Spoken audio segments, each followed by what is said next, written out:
Just for everyone's awareness, this will be recorded and we'll make sure to share the slides out afterward. Go ahead, Kristen. Everything sounds good. Can you still hear me? Mm-hmm. Excellent. Hi, Lindsay. This is Tony Farina from New Jersey. I was waiting for you to start recording. Hi, Lindsay. This is John Corsides from Niagara Frontier. Voice now. All right. Well, this is awesome. It's great to see this many people on board for our 2025 Regional Leadership Conference. So thank you to all of you for attending and welcome to part one of this year's Regional Leadership Conference. And thanks again to everybody here with AIAA, all of our section leadership and our branch leadership. Thank you for stepping up, being leaders in your section or branch and doing all that you do. I also want to take a quick thanks to our RLC planning team and our guest presenters who will be here today. We've got a lot of great content I'm really excited about the information and the different speakers we have to hopefully get you geared up for another great AIAA year and all the wonderful things you do in our sections. I'm Kristen Grazina. I head up our RLC planning committee, which also includes Jade Hansen, Chris Tavares, and Lindsay Nissel, who you'll be also hearing from today. Like I said, we've got a great session plan. You can see the agenda here on our on the screen. Certainly, there's a lot to go through, but a lot of great content. We do have some updated information from prior RLCs and also some brand new information. So whether this is your first regional leadership conference or you're an RLC veteran, I think there's still going to be some really great takeaways and even some different information that may resonate with you as we go through it today. Also, just some quick reminders for everybody, especially it's great to see the large group that we do have. So while we're going through the content, if you would please just mute your microphones to avoid any background noise. You can ask questions in the chat. We've got our RLC committee as well as some other staff members here on board to help answer any questions as we go. There will be a time at the end for some Q&A, and there might be some time throughout where we can come on mute to answer some questions, but otherwise we will have a different Q&A session for the end of this. And as Lindsay said, this session and this slide deck, the recording of the slides will be distributed a short time after the meeting. But on that, since we've got a lot to go through, let's get started. One thing you may have noticed right off the bat is the brand new AIAA logo. So it's very cool. And I don't want to steal Brian's thunder, but I will kick it off to Brian Talbot, who is our AIAA Senior Vice President of Sales, Marketing, and Communication, and he is going to start with all the brand new updates with the logo and branding and all the other resources for our section members. So without further ado, Brian, I'll kick it off to you. Wonderful. Well, thank you so much for inviting me to be part of this today. It's great to see the amazing turnout and particularly see people from across the nation, and where AIAA is represented is just amazing. So we've been going through a lot of exciting change over the last few months, and the opportunity to kind of work on this brand refresh has been super exciting. So I think that the first phase of that was really rolling out the logo in April and working with all the team to do that in an exciting way. And so I think we were able to do that really nicely at DBF and at the gala, as well as at an Ezra rocket competition. So we really got the logo out there in kind of a splashy way with a lot of lot of young people. But the next phase, which is I think probably the most critical one, is really about enabling the volunteer communities. So you guys can be the ambassadors for AIAA, which you are already doing all the time, but want to be able to make that as easy as possible for you, to give you lots of new tools, both digital as well as physical, and find a way that we can kind of make those easy to access, as well as fast, make it easier for you to work with the centralized resources, and also use it as an opportunity to listen and hear what tools you might need. So over the last couple months, we've heard some of those things, and so it's kind of evolved the strategy a little bit. in terms of a couple different tools that we have out there. So I want to kind of go through what we have today, talk a little bit about what's coming next, and then really kind of address anything which you guys can do today, or you can email me at briant@AIAA.org at any point if you want more information. So we're going to go through a few different things. The first one is I think pretty exciting. We rolled this out at the end of April, so we have an online merchandise store that's available for anybody. We've already had more than 100 orders. I think it's in the hundreds now as far as orders. So there are people in there and getting great stuff. It's important for us that this stuff is like high quality. So if anyone who has bought the t-shirts of it, they're super comfortable. And so is everything that we're kind of producing. So we really do want to make things fun and exciting. The t-shirts that we have in there today, we're going to keep refreshing those with different designs and those kind of things, so we can just keep AIAA just really interesting. And my favorite, by the way, the hoodie is like awesome. So if I encourage people, it's a really cool product. But this online merch store, like I said, is out there now. And if you've got ideas for products, send them over to Lindsay, send them to us, and we'll kind of figure out how we can do that. One thing that we're trying to do is minimize as much like inventory as we can. So we're doing a lot of things that are on demand, so we're not like kind of eating up unnecessary costs. So if you go to the next one. This is a piece, and I've got a challenge for everybody on the call. If for after this, if there's one kind of action item, is I really want everyone to go to the online on-demand store, and it's available like today. We're literally rolling it out. You guys are the first to kind of hear about this. And so this is something that we've been thinking about for a while. Mary and I have actually been talking about this for probably about a year and a half. And so really what the on-demand store allows you to do is go in and buy tents or tablecloths, collateral, banner stands, letterhead, all of those things. We've negotiated the prices to get them as low as we can. They will be shipped to you within a week. If it's signage, it's going to be super well packaged. The partner that we're working with works with the National Geographic and major organizations in the DC area. They're amazing. They're called C2. The store, is all, you create an account for yourself. And so I think Lindsay was going to put that maybe in the chat while we're talking. But if you go to the site, clicking on the link, you'll just need to register for an account. The passcode when you set it up is going to be 1931, which from a trivia perspective, that's the year that AIAA was founded. So hopefully that's easy for everybody to remember. But I would love for everybody to go in and create an account. You don't have to order anything yet, but if you could go in there and kind of see what's available and just make sure that you have access to the system, that would be great. What's in there currently, and you can see all the pictures for it right now, are kind of like corporate branded stuff. But the next phase, which we were hoping to do today, but we're just not quite there yet, is actually allowing all of the sections and the different groups to customize the collateral to your needs. So basically, if you've got a section logo, you can put that co-branded. It goes through a process, so it's maybe not exactly quite as fast, but it will be same price. And you'll be able to get those things and kind of group it with other things that you want to order. So super excited about this. I think it's going to be a great tool. If there's collateral or things that you don't see here that you'd like to see, please just tell us and we'll figure that out. It's very dynamic.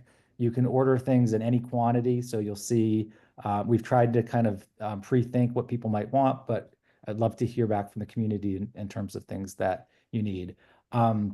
The other thing here is you can see we've got membership brochures here, so it can be collateral. You also can do signage. So if you want to do like 22 by 28 signs or pre-done, easel back signs, all that stuff's here and will be packaged and sent to you within a week.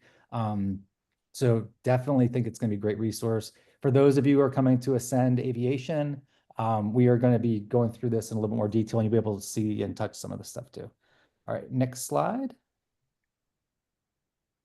So this is really fun. Jessica and Lindsay and the team have been working on this too. We know that you guys have needs for lots of local events and things. And so there's another on-demand store that's all set up for kind of those, giveaway products. Oh, sorry. Sorry, yeah, so this is all set up for kind of giveaway products. There will be one set that's of a kind of a kit or a couple kits that are put together at different sizes and quantities.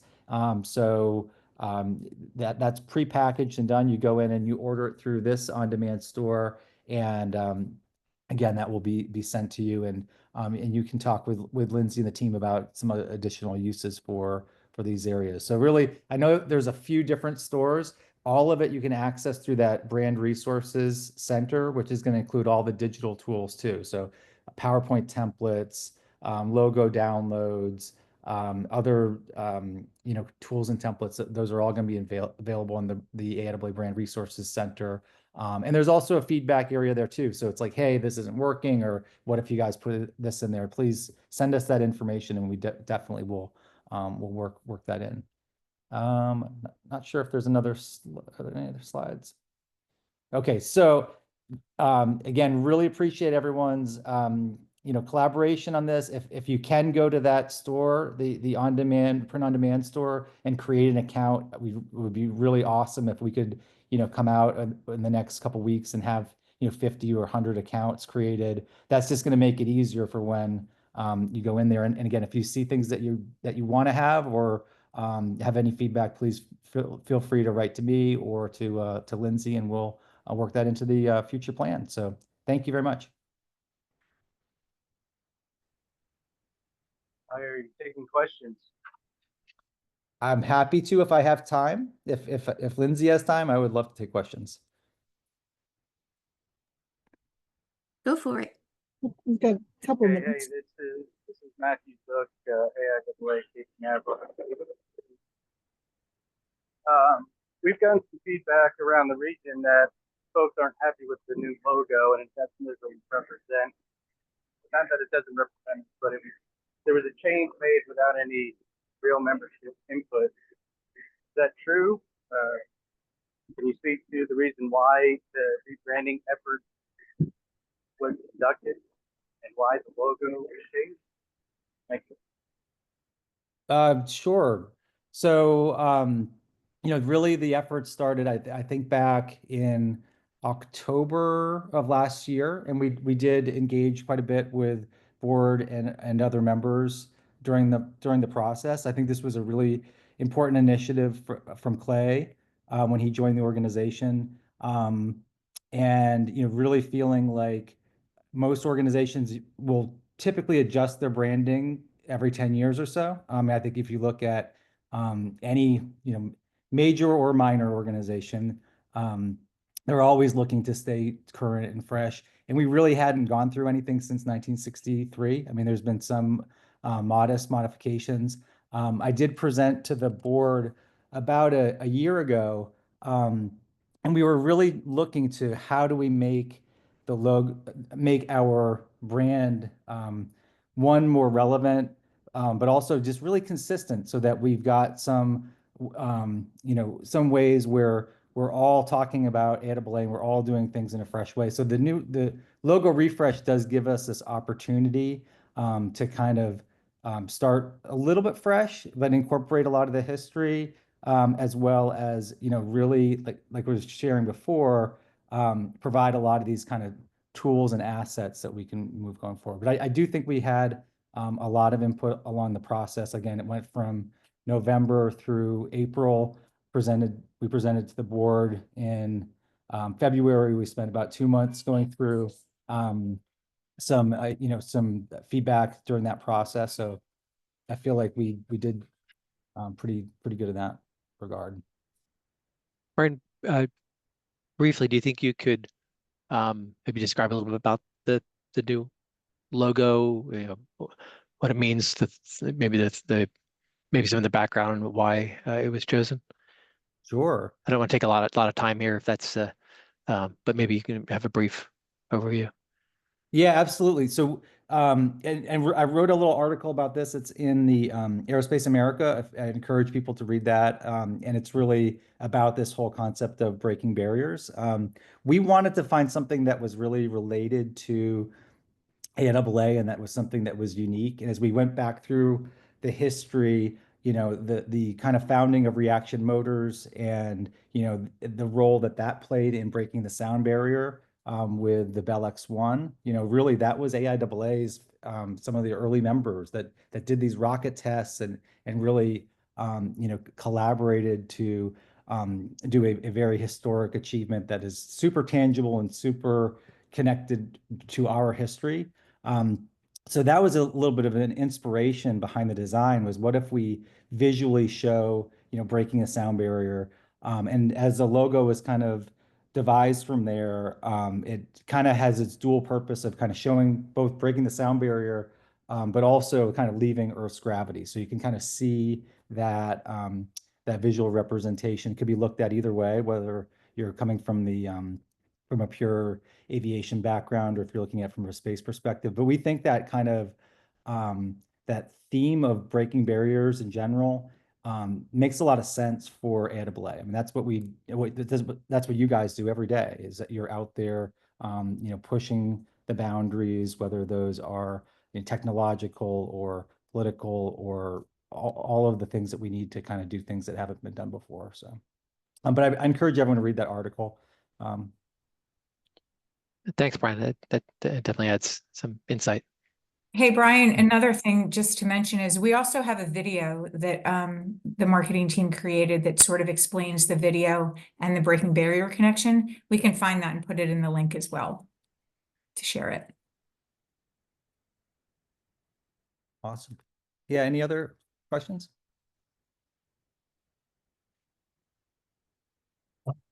This is Bob Welby. I have to ask what Aerospace America did it get published in, Brian? I'm sorry.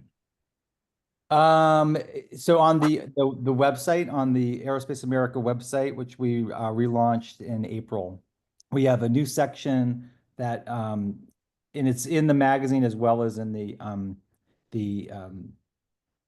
sorry, the new section is in the print magazine as well as on the website. The article is only on the website, but we have a section called From the Institute, which is really like a you know, a bulletin on steroids, I would say. You know, we really are looking at how do we tell member stories every week, every day, and not make that something that is kind of you know, make sure that that's super prominent. So definitely encourage everyone to check those out.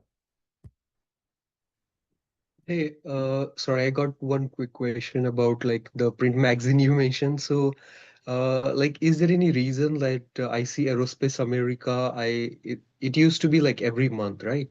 So, but recent noticed that it is like once for a few months. So is there something changed? Like, I want to know about that. Sure. Yeah, so we've been going through a lot of change over the last couple months. With Aerospace America, we had reduced it from, I think, 12 issues to around 10. There was a couple months that we were kind of sharing the publication on that. And what we've been realizing over the last few years is, and we're not the first publication and organization to see this, is just trying to do the digital piece of getting people news that's in depth and current and connected to all of our social media and other things, and doing the print magazine, trying to do those both really, really well all the time, was getting pretty cost prohibitive for us. And so we really want to amp up what we're able to deliver digitally, and be able to tie in, you know, video and new resources and connect it to all the social pieces. So we're taking a lot of the costs that were associated with printing and mailing, which was a lot, particularly with mailing, and reinvesting those things into the digital experience to make sure that there's amazing content that people have at their fingertips all the time. So that's something that we just did in April. So going forward, it's a quarterly magazine. The magazine is actually getting bigger and getting more in depth, but we're doing that quarterly versus doing it monthly now. Well, thank you. Okay. Thank you. Okay, Brian. thank you. Yeah, absolutely. Thank you. And for anyone else too, that has, these have all been wonderful questions. I appreciate the questions and appreciate Brian, great answers to those too. Just to keep keep on track and make sure we get to other speakers. I think we'll continue, but if you do have additional questions, please feel free to put them in the chat, and we can definitely answer them as we go here. That's the same as any questions you have throughout the presentation. Again, please feel free to use the chat and we can answer. And then, so if there's, we'll have some more time for Q&A later on. Thank you. But no, wonderful, Brian. Thank you very much. Okay, so the next section here, and a lot of this information might be, I'll say, you know it like the back of your hand, or it might be brand new to some of you, or anything in between. And also too, all of this should either be in the read ahead that was sent out, or again, this presentation that will be sent out either. So it's there for you and intended for you to go back and reference. So I'm not going to go through some of these in the most detail. But again, this is there for you to reference. So first, where does your section fit into, I'll say, the greater AIAA hierarchy? So sections and student branches kind of roll up under the Regional Engagement Activities Division, or otherwise known as READ, which is one of 3 divisions that make up the AIAA Council of Directors, which is led by Dan Jetson. He will also be at our in-person RLC session coming up here as well shortly. Under READ, there are 7 different regions, with each region having a director that leads that region. All AIAA sections fall under one of these 7 regions. Regions are aligned by geography, with regions 1 through 6 being in North America, and region 7 being all of our international members in our international section. It is also important for our section and branch leaders to be aware of the other 2 divisions, the Integration and Outreach Division, or IOD, and the Technical Activities Division, or TAD. There's already some cross-pollination from these divisions within your region, like, for example, young professionals. You may have some young professional officers on your council. Young professionals group falls under the IOD, or any of your members who may participate in technical committees that would fall under TAD, for example. We certainly want to encourage even more cross-pollination, collaboration between the divisions. So again, be aware of the opportunities within each of these divisions, especially for your section members, and be able to kind of communicate what those opportunities may be. Also, for those that can be in person at our RLC that's coming up here, Leslie Whites, who heads up TAD, will be there. Can also, again, talk about ways sections can further collaborate within these other 2 divisions, technical speakers, committee positions, and things like that as well. It's also important to know that every name on this slide is also a volunteer like yourself. It also represents ways within where you can grow within being an AIAA leader. So ways that you can kind of continue to grow within the AIAA leadership chain. Next slide. Just to put faces to names, again, because you're going to hear from a few of these folks here today, like Jane, our division chief, our READ division chief, who is also on our RLC planning committee, and Kyle Zittel, our region 1 director, who you'll be hearing from in a little bit, and Jeff Marquetta, who heads up our student branch committee chair, and of course, Lindsay, who we would definitely all be lost without.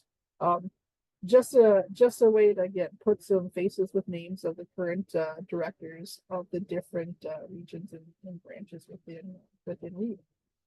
Next slide.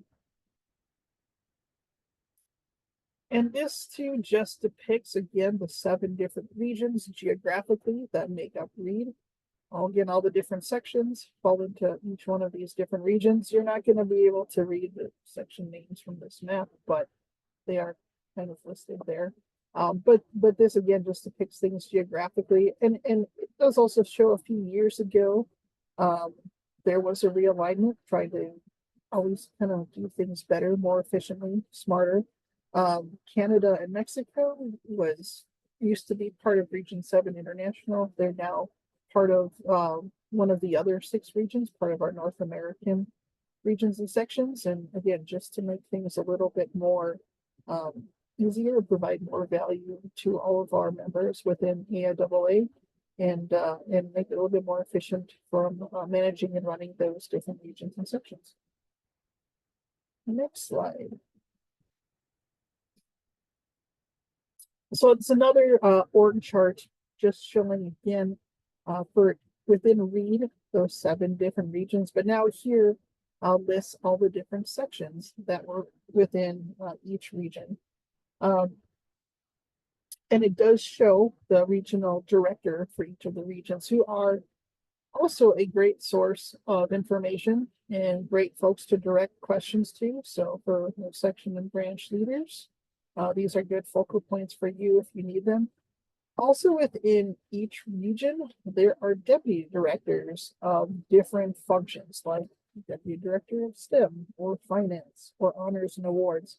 So if you have those similar positions within your section leadership on your section council, use deputy directors. They're not listed here, but you can find them and reach out to your deputy director. They'll let you know who those folks are, or your director for your region. They'll let you know who those folks are. And those are also great interfaces for your section. And, the deputy director of honors and awards for your region might be flowing that type of information down to your honors and awards person. So again, it's another focal point. It's another way for you to communicate information back and forth and ask questions and get some information if you need it. There's also a number of AIAA student branches. All of those student branches roll up through Jeff's student branch subcommittee.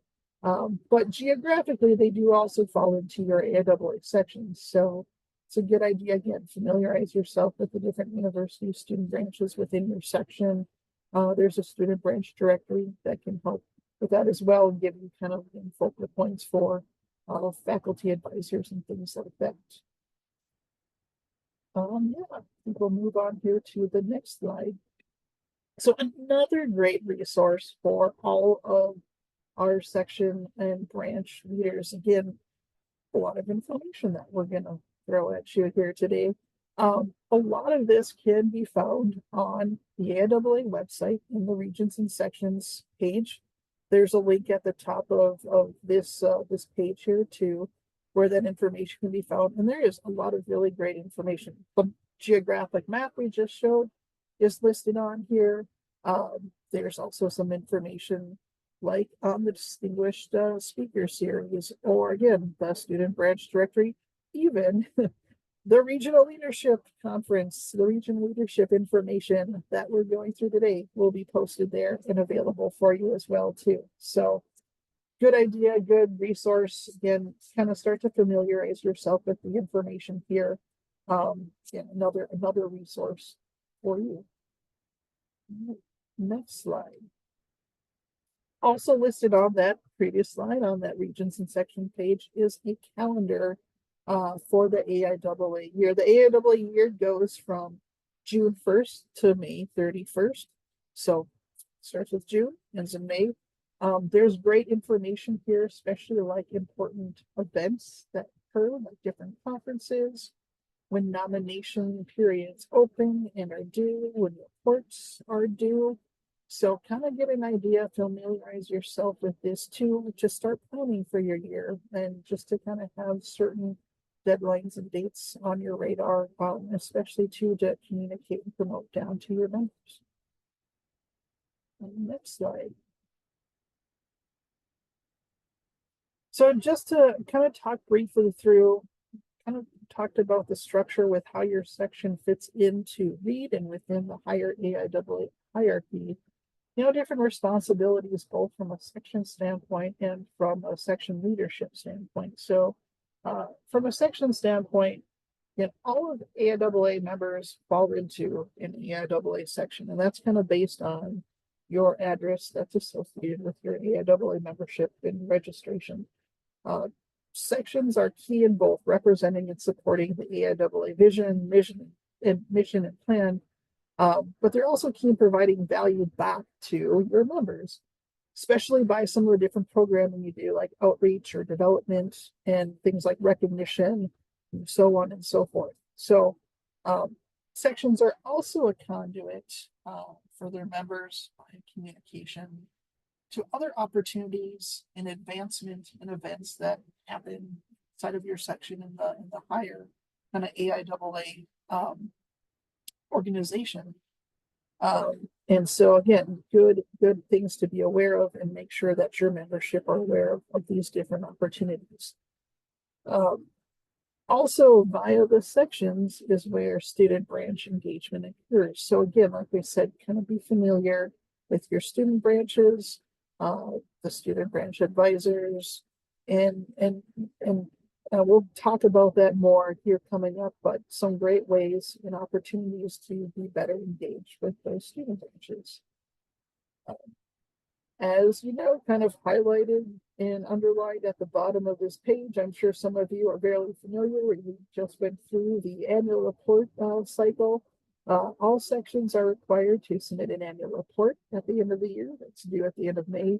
An audit budget report, which just came due at the end of June, and then also to provide an up-to-date roster of the section officers. All right, next slide. So within the section, you are a chair of your section or branch. First of all, thank you. Thank you for stepping up into that role. It should be a great opportunity for you and should be a value to all of your officers and your section members. So you as the section chair, you're the conduit, both up to the region and from the region back down to the section. As a section chair, you get to establish your goals and vision for that section along with your officers and your council, and you get to kind of drive those initiatives, drive the programming to kind of put forth those goals and vision, and again provide value and engagement back to your section members.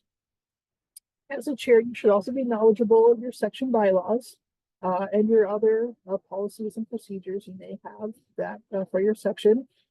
Perhaps know where they're located and are they visible? Are they visible to your council members, to others within the section itself?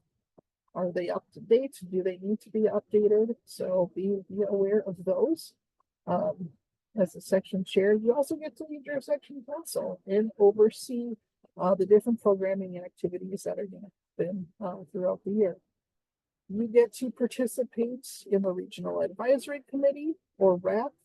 That it consists of all of the different section chairs within that region, your regional director, and all the different regional deputy directors within the region. So it really is a great way to exchange information, to learn what's happening at the region or the AIAA level, so you can flow that information back down to your section, and also flow up great information, lessons learned, things that you've done within your section, and you get to share that with others. You get to learn from others within the region as well. Also, another important role of the section chair, and we're going to talk more about this here in a little bit, is succession planning. Identifying, mentoring future chairs, future council members, even for that matter, in order to maintain and even grow current section momentum. Some sections already have kind of a structure in place to help with this, and we have incoming chair, past chair, so on and so forth, things like that. Like I said, we'll talk more about that, but that's becoming, I think, an increasingly important role within our different sections. And of course, like we said previously, a great source of information and support for you as a section chair is going to be your regional director, but also our AIAA staff, section and region manager, Lindsay Mitchell. Again, if you don't know her contact information already, it's there, but for sure, make sure that if you don't know anything else probably coming after this, sorry, Lindsay's email. But she is super supportive, and if she doesn't know an answer to something, she always knows who to talk to and provide you with the help and support you need. Don't flood her inbox, but no, she's a great resource if in doubt and if you're really kind of stuck. Okay, on that, I'm going to actually turn it over here now to Jane Hanson, our the chief, and she's going to take you through the rest of this section and talk about elections and succession planning and term limits. All right, thanks a lot, Kristen. Section elections are very important. At our top level bylaws, we are mandated to have section elections on a yearly basis. And you can do those via email, you can do them whatever makes sense. And you need to have at least half of the people that voted voting for the winner.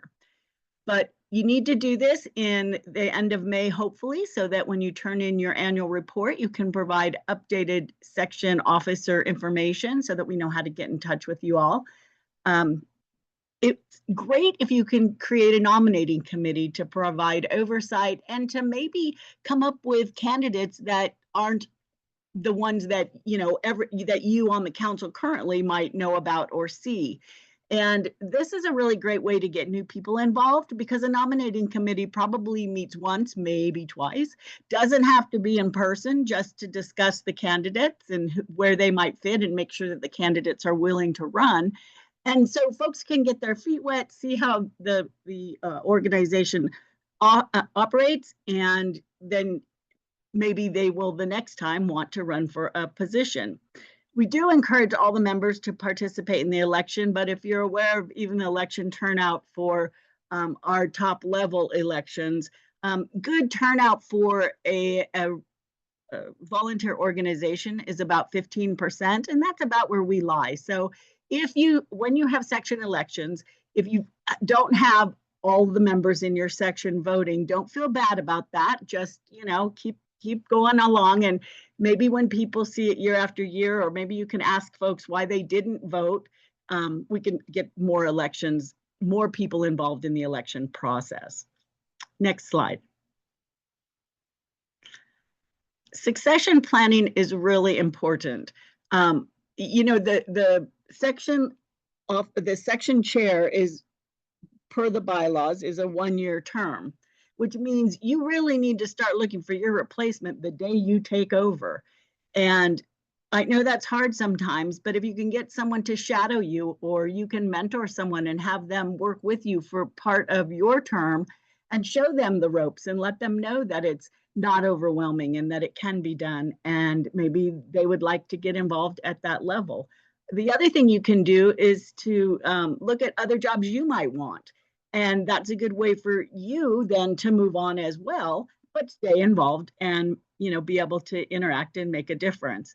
Vice chair is a good way to go if you want to have someone that's shadowing the section chair and then becomes the chair the next time around. A lot of the sections actually do have vice chairs. There's obviously, as with anything, there are a few, you know, little faux pas that might happen if someone agrees to be the vice chair, and then either halfway through the vice chair term or as they're starting to be chair, if they change jobs, move, whatever it might be, then you know, then that whole plan falls apart. But you know, mostly it works and gives people a chance to mentor and train. The position of the chair is from 1 June through 31 May. And you may do well, I have it on the next slide. There, you can have consecutive terms, and we don't limit how many consecutive terms at this moment you can participate in. But it's always good to get new blood into the system. Sometimes we end up doing things the way we did it before because that's how we did it before, and we know how to do it that way. And so sometimes if you can get some new blood in, again, they don't have to come in as the section chair, but if you can get them involved in a finite task that allows them to participate but not feel overwhelmed, young professionals, work colleagues, students, and student branches often can also provide some support to your section council. So consider getting those folks involved and cultivate backups for all of the positions that you have. We do have leadership training, And RLC, you know, we go through some of the responsibilities, but we do have some online materials that can be used to show people the expectations for each of the positions on the section council. Next slide, please. So that first bullet is not 100% accurate, that we do not currently have term limits on section officer positions. We actually have a 1-year term limit. What we also have is the ability to participate in consecutive position, you know, be at that position in consecutive years without a limit there. Both TAD and IOD do have term limits for all of their positions at the same level as our section officers. And the AIAA Board of Trustees also recently put into effect term limits for the board as well as board-directed committees. So we need to consider what we are in the process of considering, how we want to limit section officer terms. Now, I know that there are some of you that say, boy, if somebody would take my job as section chair, I would give it to them in a heartbeat. And it's hard to find people, it really is. And that's why the succession planning, the training and mentorship, getting people involved in small, finite tasks so that they can get to know the people and understand that it's, you know, it's fun. It really is fun.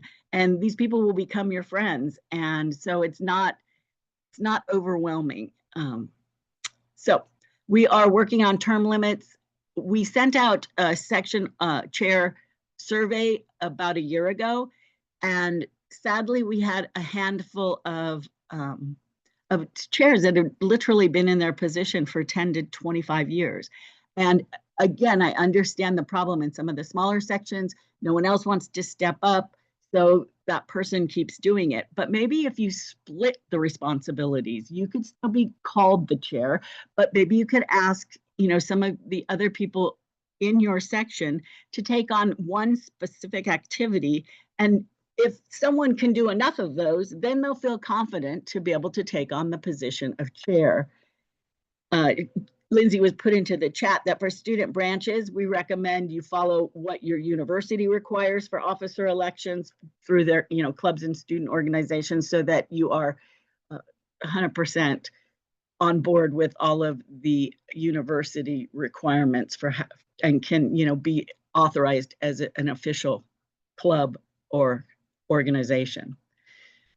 Okay, well, we're a little bit over, and I apologize for that. Succession planning and elections and term limits, that's all a bunch of bureaucracy, I realize, at some level, but it's really important. And again, if the goal is to get as many people involved as possible, because the value of your AIAA membership is significantly higher when you're participating and when you feel that you have things to do and you know the people and you want to get involved.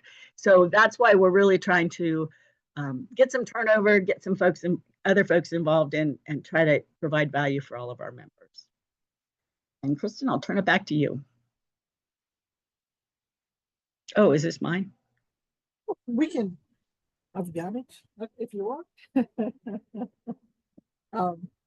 Yeah, and like, and I'll second that what Jane just said too. I certainly will continue to be a part of this organization and some of the other organizations I support. I think we're really for the members and the great people that are part of this too.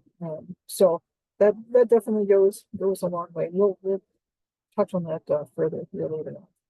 But just again, very quickly, I'm not going to go through all of these in great detail, but there are, you know, just remember, as you are leaders within AIAA, when you go out into the community or when you're doing things, again, from a professional organization standpoint, you're not just representing yourself, you're representing your section, region, and also the greater AIAA. So just again, kind of some of these bullet points, and just be a good steward of the overall institute mission goals. Make sure you're being a good communicator, being transparent. You know, we're all here to help and support one another. So, you know, share all of the best practices that we have, and just overall just be good stewards of AIAA and just a great role model. That's that really is how we can provide value, engage, and excite people about the professions and the careers they've chosen. Next slide. And again, more for you to just be aware of that these exist, especially for leaders to be aware of them and make sure that your section leadership council and members are in compliance with these too. And again, just things that once we think should be kind of common sense, but good to just make sure that we're doing things the right way, and again, being good stewards of the institution. So there's a code of ethics, an anti-harassment policy, and then just kind of those duty of the leaders. Again, so we're doing things consistently and in compliance throughout all of the AIAA. All right, I'm actually going to pass it back now to Jane, but also Kyle Zitto, who is our Region 1 Director. They are going to talk about budgeting and funding updates. I'm sure things that you will be all very interested in hearing about. So Jane, Kyle, back to Kyle, I'll let you go. All right, sounds good. Can everyone hear me okay? Yes. Perfect. All right, so we're going to talk a little bit about I think over the last year or so, there have been a number of changes to the funding for READ, or how we're implementing that. So I wanted to walk through that a little bit for you all. So for anyone who is new as a section officer, this is more or less brand new as of, I think we rolled this out at RLC last year. And for anyone who is returning, this will hopefully have been communicated fairly well over the last year. But if there are any questions, I'm happy to take those, assuming we can stay within the time limit that I've got, but also happy to take those offline. So running through, there are actually 3 different types of funding that a section can receive through READ. They're very helpfully notated here as category 1, 2, and 3, which corresponds to your section membership rebate, section awards, and funds from your region director. So starting with category 1, the total number of funds that the section can get there is based on the size of the section, in terms of the total number of professional members. So Lindsay and others figure out like some ratio every year, and it fluctuates a little bit, but it generally stays fairly consistent. However, I guess a couple years ago, we actually had to take a 50% cut to that. So that's in place for now moving forward. So really that's just all to say, like the rate that you get on a per member basis fluctuates per year. Now what has changed over the last year is that we have moved from just every section just automatically gets their rebate, to tying this to a section's performance over the previous year. And so a section can still earn up to 100% of their rebate, but there is now some additional restrictions and requirements that they have to work through. What we're going to talk about on the next chart is really the minimum requirements to constitute what we call an active section. So this is really just based on the requirements that are stated in the AIAA bylaws for sections. So there's nothing really there that we shouldn't already be striving to meet, just to be recognized as a section.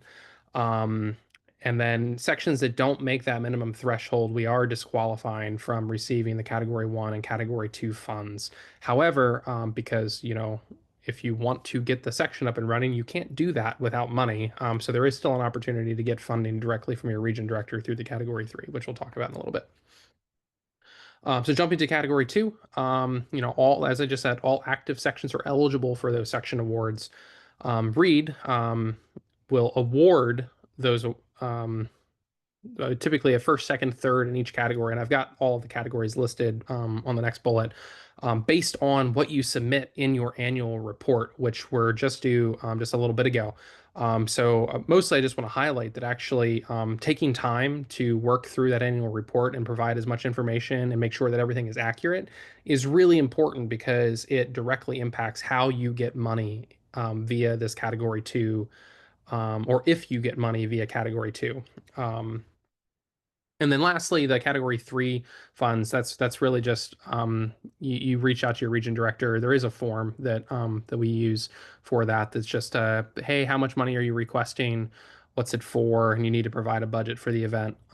Traditionally, category 3 funds are intended as funding for new or innovative or impactful events. not for your annual, we'll say like awards banquet or something like that. Something that you're doing recurring is not something that Category 3 was really intended for. It's not to say that a region director won't approve it for that, but that's kind of the spirit of the Category 3 funds, is to allow you to go off and do something new. And the amounts are typically in the order of $500 to $1,000. It's really just meant as like a kickstart. But if you're, let's say, in an active section who doesn't have any money, the region directors will be able to approve more than that in some cases. And each region is a little bit different. But so that's kind of how the funding streams are set up. Now, if we go to the next slide, I'm going to talk a little bit about what the minimum requirements are to get funding. So this is when I say like what it takes to be an active section. So first and foremost, kind of touching on what we just talked about, you have to have all of your required council positions filled. So that's the positions of chair, vice chair, secretary, and treasurer, which means that you need to have an election in order to do that. So if you don't have all of those positions filled, and we do know that there are a number of sections who don't, that's okay as long as you've looped in your region director and Lindsay and you've talked about how you're going to go about getting those positions filled. So if you don't have all four, there is still an opportunity to kind of meet this requirement, because we just essentially want to make sure that every section is actually working towards having like a full set of personnel to operate the section. Secondly, you have to have submitted your annual report. So not only is it required for the section awards Category 2 funding, but we're just going to require it in general for funding. Now, the difference here is that while a late submission will disqualify a section from the annual section awards, as long as you get it into Lindsay in a reasonable time frame, we're going to count that for the section being considered to be an active section. But without that annual report, you can't really say that we did anything over the last year. And therefore, we don't really have anything to base your future performance on. Next is your section audit budget report. This actually goes hand in hand with that IRS Form 990N for US sections specifically. But this is really our way of ensuring that all of our sections are in compliance with the rules and regulations that the IRS stipulates for like our nonprofit status. So if we're not getting that audit budget report and you're not submitting your IRS 990N, the section could get themselves and AIAA in some hot water with the IRS, and we don't want to do that. So that's why that's on here. The one that was kind of sandwiched in between there was an annual funding request form. That comes out in the fall, and that started, I think, 2, maybe 3 years ago. I'm pretty sure it's 2. And I'll say it's almost an extension of your audit budget report. In your audit budget report, you're supposed to give us a budget for the upcoming year, which should include notionally what events and stuff you're going to hold.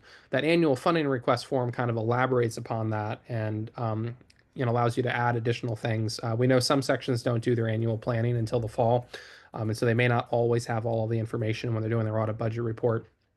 So this is just that opportunity to really tell us what your plans are for the rest of the AIAA year, which was mentioned as we're running from June 1st to May 30th. And that also kind of says like, hey, I think we need this amount of money for each of these events, etc. So that is also something that we're requiring to be submitted to us. And it's really all just ties back into, we want to make sure that everybody's actually doing something and not just existing. And then the last two I think are pretty easy, which is just be communicative with your region director and with Lindsay. Be it you're having challenges with getting your council positions filled or you just have questions, just please be communicative. If we don't hear from you, we assume that you're not doing you're not succeeding in what you're trying to do. And then lastly, we do want to see everyone hosting at least one activity a year. And that might come across as like, wow, there's people who don't do anything. Like, yes, there are. And that's really why we're having this whole discussion, is that there have been a number of sections who haven't really had a chance to, or haven't tried to do anything for a bit. And they've continued to submit the paperwork. And so they've been getting funding. And that's what we're trying to put a stop to. So this minimum requirements for funding, it gets you 30% of that Category 1 rebate. if you want more, there's a whole document that your region director should have shared with you already. But if they haven't, we can get it back out. And I say that they should have shared it with the officers from last year. If you're new, you obviously wouldn't have gotten it. But it kind of details each of we called them tiers. So this minimum requirement is for the tier 1, but it runs up to a tier 4, which gets you your 100% of your rebate. That document details everything that we're looking for from the sections to achieve that. All right, I think that's it for me. Oh, nope, I got another one. Unless Jane, were you planning to take this one? I think there's like 3 more that go through this sort of thing. So if you'd like to do it, you may, or if Sure. you want me to do it, it's up to you. Yeah. You go ahead. I'm happy to. So some things that you might want to include in your budget for the year, supporting your student branch. That is one of the areas in the annual report that we look for is section student branch partnership. So supporting your student branch financially just kind of ties into that. It could also entail supporting your regional student conference, be it providing your student branches some funding to drive there, etc. There is an in-person component for RLC. Having as many officers as we can get to it at that in-person session is beneficial from the perspective of networking with the rest of your section officers across the all of AIAA, but also there's additional content that we'll talk through there, and we also present the section awards. The section could budget to provide travel funds for their officers to get there. That is totally within reason. And in fact, when I went to RLC for my first time back in 2019, that's exactly what we did.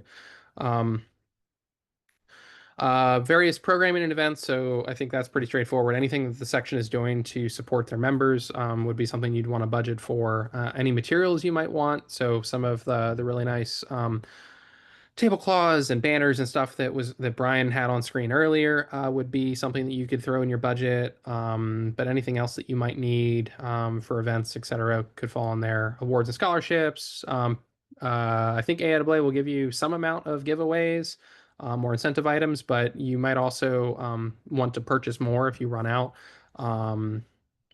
Yeah, I think I won't run through the rest of it. If we run on to the next page. Other ways that you can get funding. So working with local, like a neighboring AIAA section is one way. If you're really close to another section, like you could run joint events or things like that. Same way with other organizations you might want to partner with. There have been a lot of sections who've been working with like ASME, IEEE, SWE, etc., NSBE, list goes on. Like any other professional organizations you might want to partner with are totally fair game. There are also a number of sections that reach out to various companies that are in their local area to see if they might want to support. That can either be through funding or in other ways, like providing meeting space, things like that. Some sections have set up company matches for volunteering or to just do other events. And is generally doing fundraising for like scholarships. So I know like Hampton Roads does a golf tournament to support their scholarship fund. So that's one way you could do it. The one thing we do ask is that you avoid doing things like GoFundMe campaigns. There are some limits to what is allowable. But generally speaking, there's a number of different ways that you can get funding. If you have questions or concerns, please feel free to reach out to your region director or to Lindsay. They'd be more than happy to serve as that resource to kind of let you know what you're thinking is like you should be able to do it or not. Next chart. So I guess this probably should have been in the rest of the succession planning and term limits bit. I think Jane already covered most of that.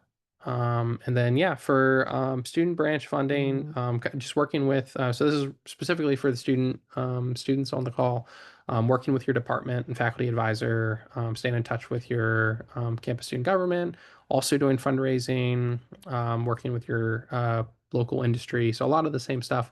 One of the ones that I think doesn't get utilized enough, and I know I just talked about it to the professional sections, but for the students on the call, like please reach, like when your professional branch reaches out professional section reaches out, like take them up on that. They'd probably be more than happy to help support you if they just know how to.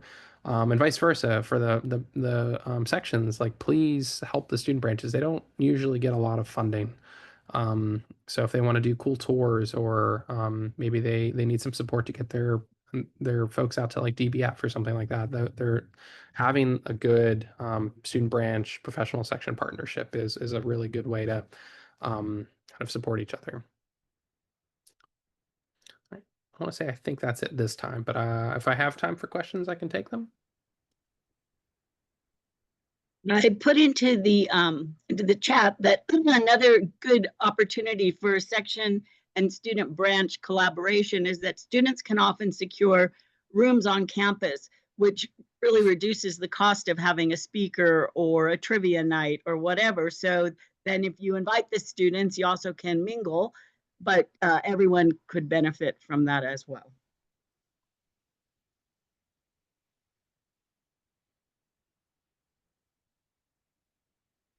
All right. I think with that, Thank you, Christian.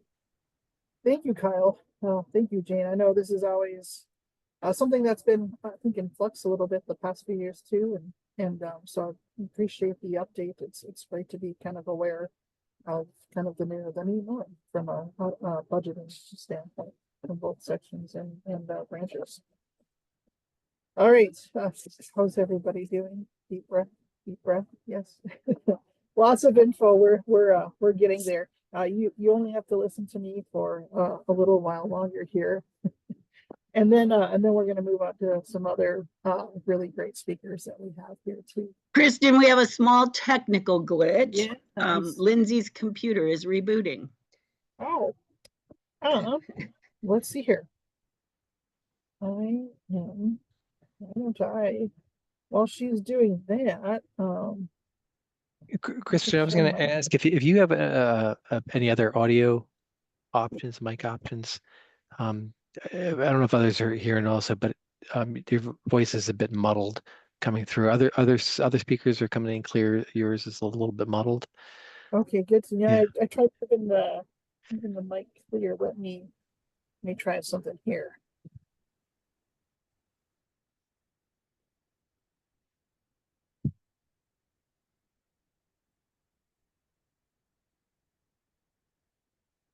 Kristen, are you going to be able to bring up the next slides or? Yeah, Jane, I was gonna try and share my screen here to do that. Okay, that would be awesome.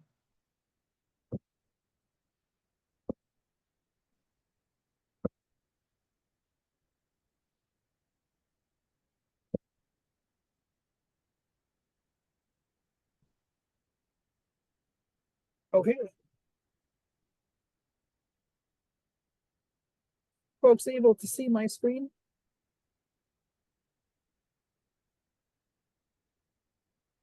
Yes. Yep.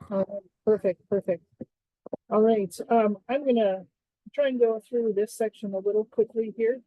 But again, this information is there for you to see. Put this into presentation mode. Okay. So you're just seeing. Can you lean in and speak loudly? Yes. Thank you. That. So as far as steps to, we're going to talk about event planning here and trying to plan some successful engagement with your sections and branches. So I mean, just plan great events, right? Plan great meetings, easy peasy, right? No. With that, really what a great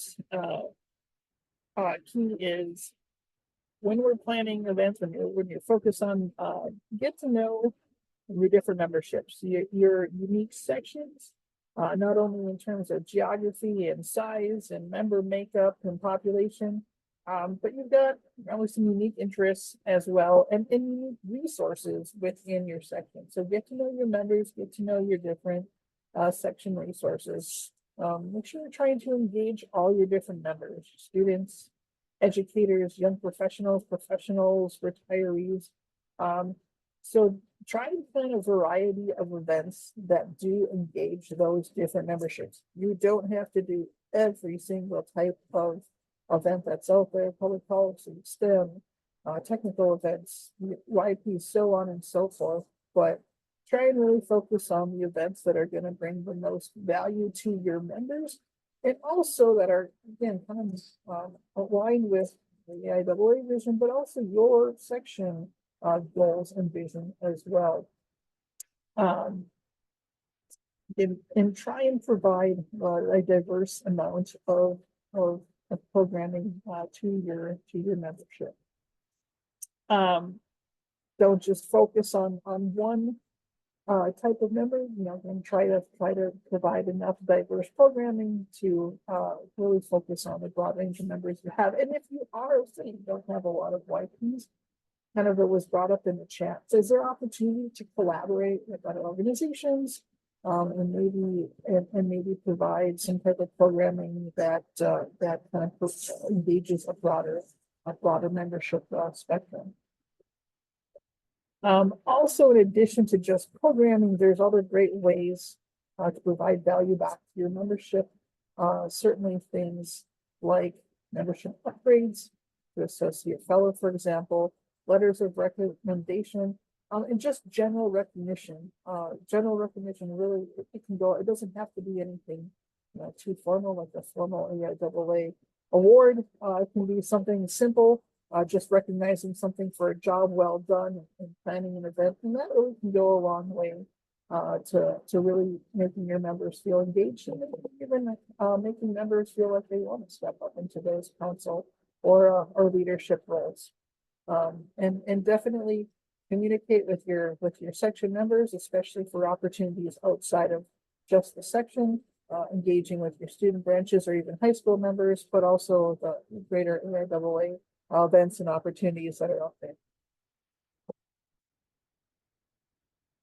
So like we said, just plan great events. A lot of this kind of we've touched upon, but definitely start to think about too when you are planning events. Like I said, look for the variety, discuss the benefits of AIAA membership, and start to think about some of the logistics, like what are some great venues that you can have that really kind of accommodates all your different members, what type of parking AED is associated with those locations and facilities, do they allow food, so on and so forth. Publish the meeting notices and agendas early, even if it's just to save the date at first with more details to come. Kind of like RLC, we probably hit you up a few times with, hey, RLC is coming, make sure you register and sign up and attend. So you definitely, can do that. There's the fine line between pestering, but making sure people are aware, and when you send those notices out. Also use different types of media. Don't just use email or your website, especially if you are engaged in different social media platforms, or maybe, and we'll talk about that certainly later, opportunity to get engaged in different social media platforms. You use different medium to spread the word and get the word out early. And then follow up once you have a meeting. Give a recap of the event with pictures if you've done them. Hint, hint, you really want to make members want to come back to the next one and say, wow, that was like a really great activity. Even if they missed it, like I want to make sure I attend the next one.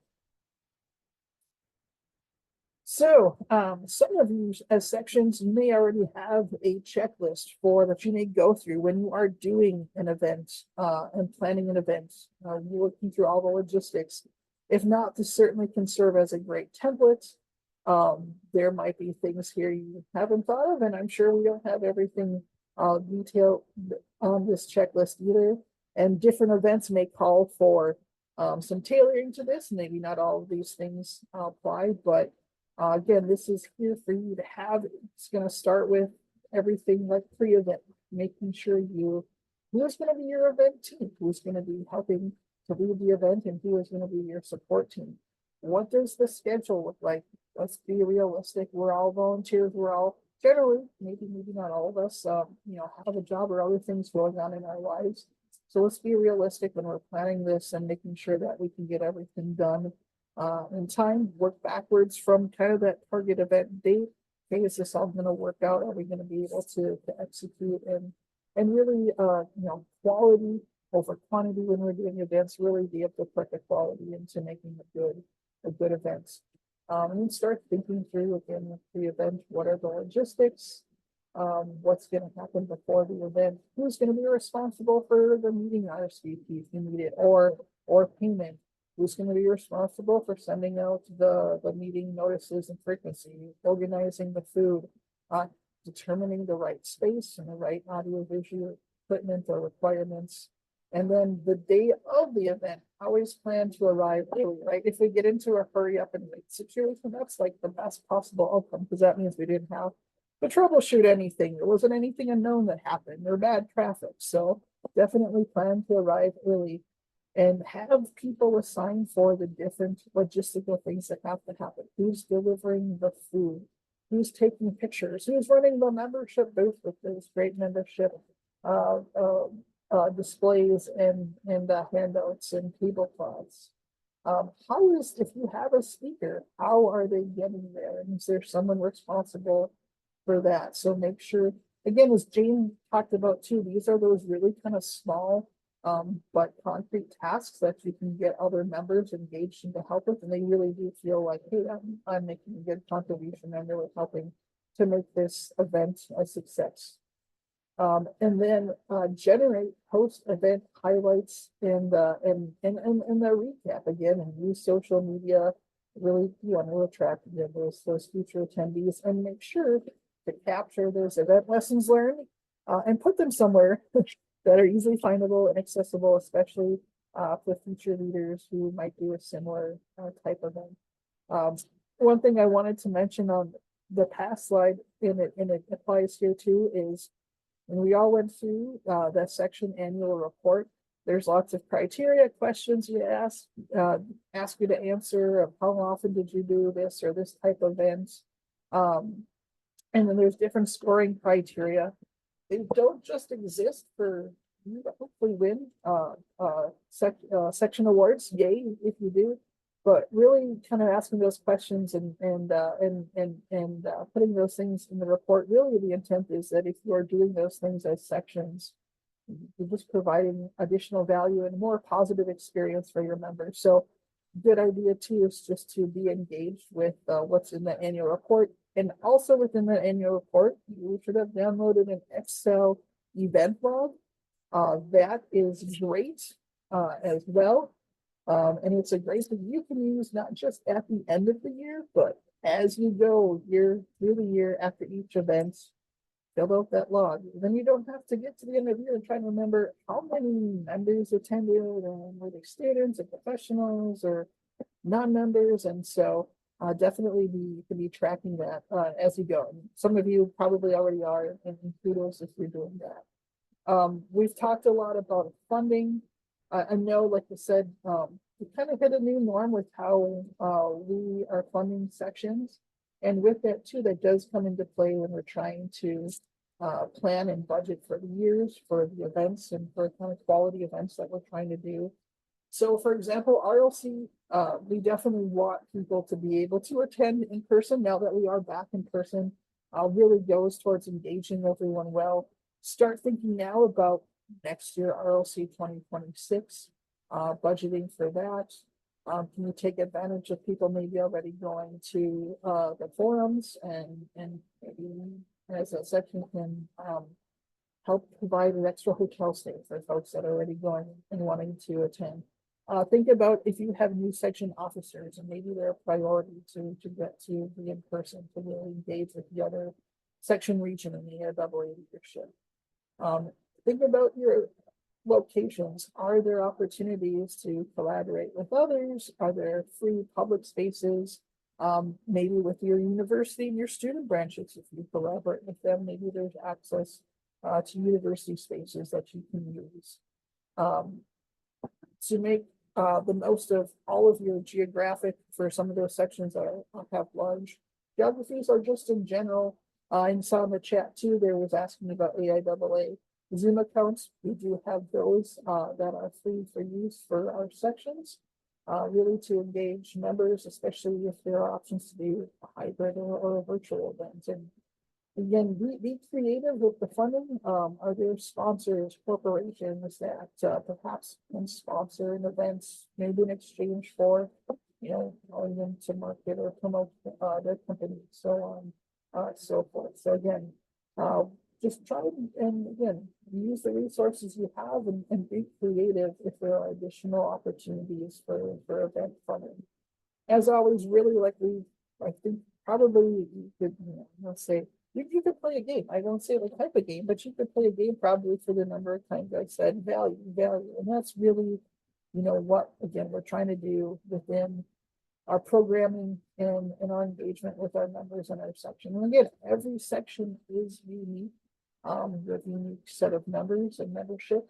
And so how to engage them. And every member is going to have different ways which they say, I find value from AIAA by fill in the blank. Everyone's going to have a different answer for that too, which is why we're looking to do a diverse amount of programming to engage and best engage the most amount of members.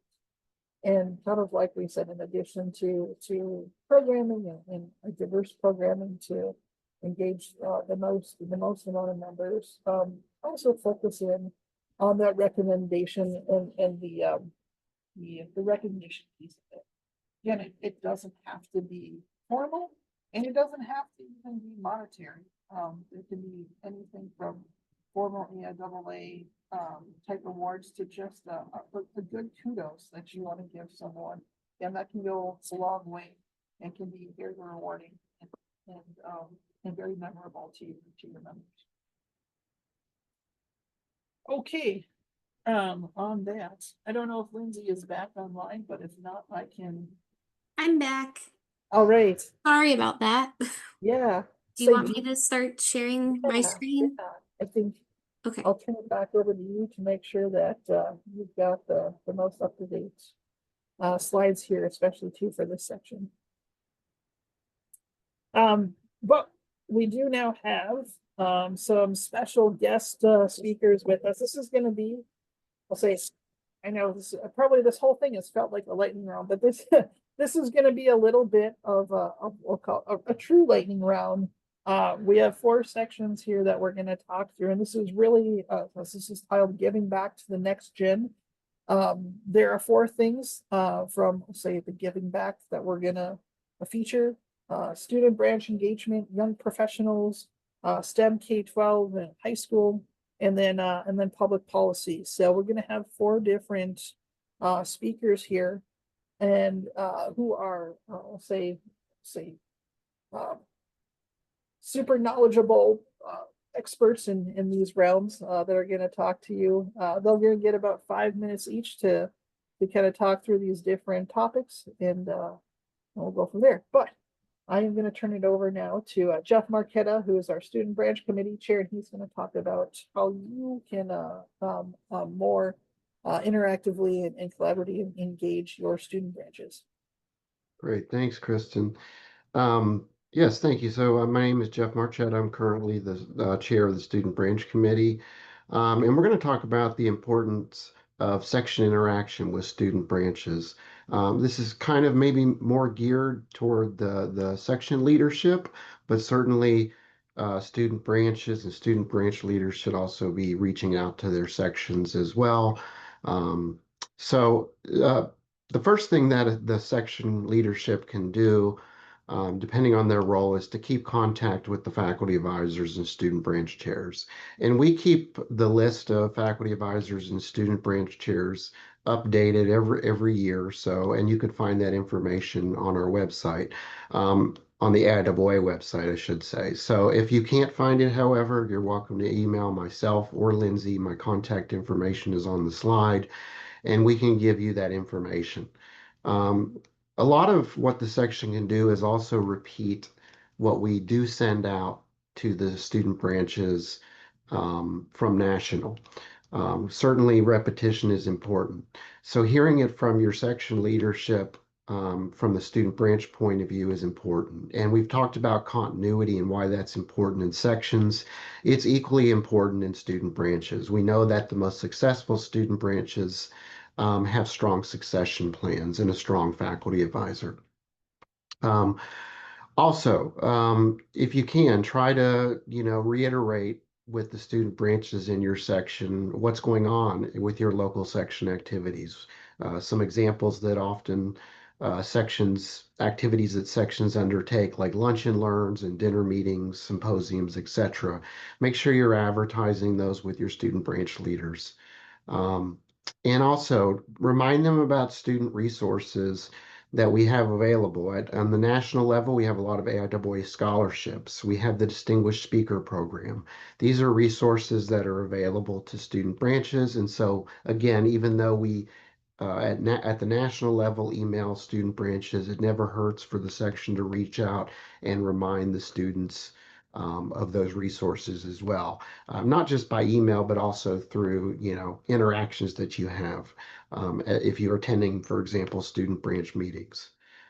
This one's really good if you can do it. I understand distances vary in between university student branches and where the section activities predominantly occur. But if possible, try to have some members of the section visit the student branches during their meetings. This is a great reminder to let all of you professionals know on here that you're still superstars for the students, whether it's high school students or college students. You may not feel like that at, here on a Wednesday night at 6:30, but trust me, you represent where these students aspire to be in their career. So whether you're in your first 5 years, in your last 5 careers, or somewhere in between, it doesn't matter. You're their role model. So anytime you can engage with them, especially if it's face to face, by attending a student branch meeting, being a guest speaker, helping with soft skills development, such as reviewing resumes, conducting mock interviews. The students love that interaction. They see faculty all the time. And so, it's a very different experience when they can engage with professionals. So we really need, if possible, to get the professionals in front of those students. Many of you already do, but if you don't, volunteer to participate in the student conferences. Undertake maybe mentorship of a design, build, and fly team. Again, the faculty advisors love to have professionals involved in mentoring their student teams.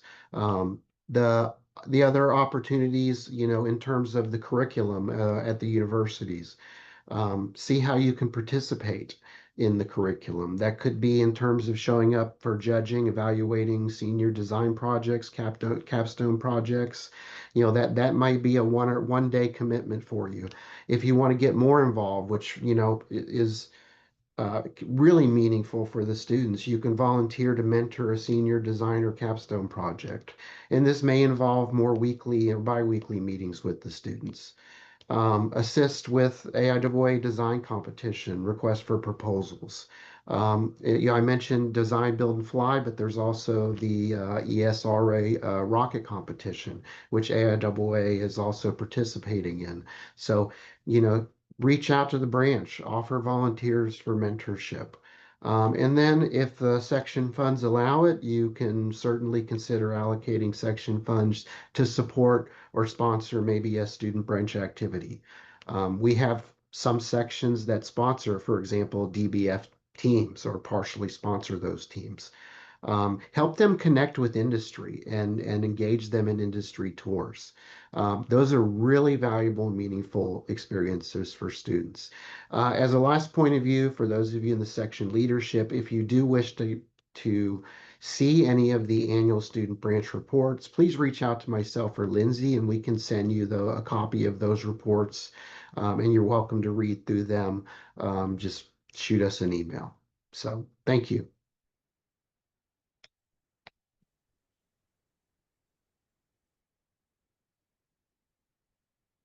All right, I think you said you were gonna share your screen for your slides, your updated slides. Yeah, thanks so much, Lindsay. Okay, I think I'm sharing the screen now. You might be able to see it in a moment. Yep. So yeah, thanks everyone. I'm coming from AIAA Melbourne section. We're based in Australia and we are representing 2 states, Victoria as well as Tasmania. We started in 2023 and currently having 80 members. It's a pretty small section.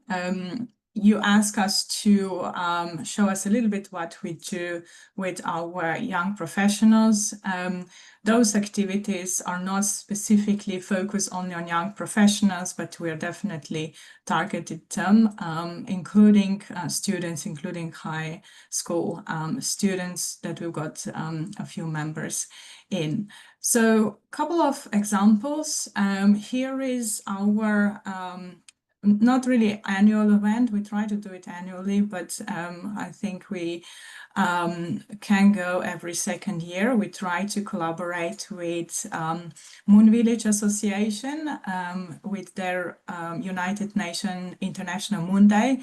So last year we've organized an online event. Why online? Because it's important for us to share our events in a larger scale across Australia, and we try to reach out also other regions. So we had a pleasure to have a keynote speaker from Thales Alenia Space, and that was also in collaboration with quite a few collaborators, including International Space University that I'm alumna from. We've also been involved for the second time with the Avalon Australian International Air Show when we had our stand, as well as we organized an event which was more of a social event with a technical talk from the exploration company from Europe, plus a social dinner. We try to collaborate with different organizations here in Melbourne specifically. RES is one of those really fantastic partners, and we've been working with them quite a lot, including on the Euros Night event. You're probably familiar with Euros Night. That was more of a social event. We try to collaborate with different universities and student clubs there. So a student club at RMIT is at the same time also AIAA RMIT student branch. So we presented AIAA at their event, which was also some sort of a industry night, as a job fair, as you could say. And our last event that I want to showcase is our latest event that we came up with together with the RES Melbourne branch. And that actually started when we first got together. Quite a few of us came with dogs, and we realized maybe that could be something a little bit more different. So we organized an event called Puppies, Planes and Pilots, and that was a family-friendly picnic that happened on Saturday. We noticed that it's important to have events also during weekends so that families can also attend with their children, with their dogs, and that happened at Boeing Reserve, which is quite close to an airport. And it gives us also an opportunity to our participants to see airplanes. We organized a couple of STEM activities.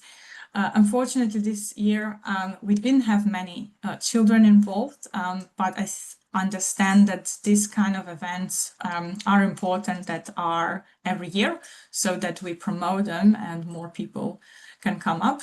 How registration was done.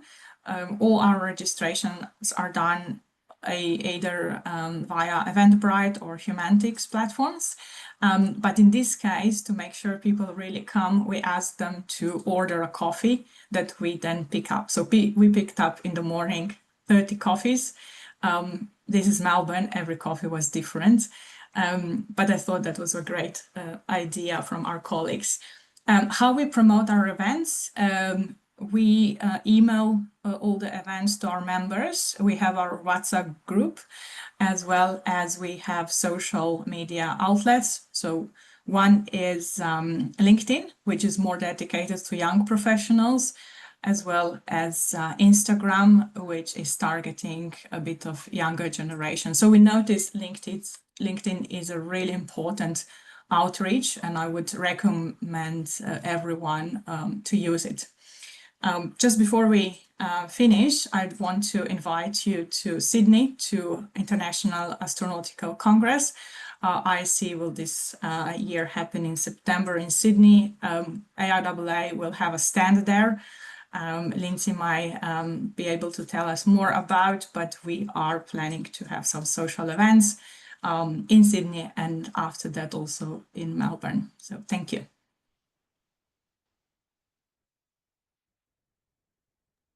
Awesome, Kaya. Thank you very much. And good morning to you too. Thank you for calling. Thanks. Good morning. and Jeff, I will eventually pronounce your last name correctly as well too, but thank you as well for the student branch information. Yeah, Kaya, I love the puppies. All right, kind of moving on. So we've talked students, YP, so we're kind of going a little bit in reverse now, but we're going to talk about STEM K-12 and high school next with Todd from the Wisconsin section.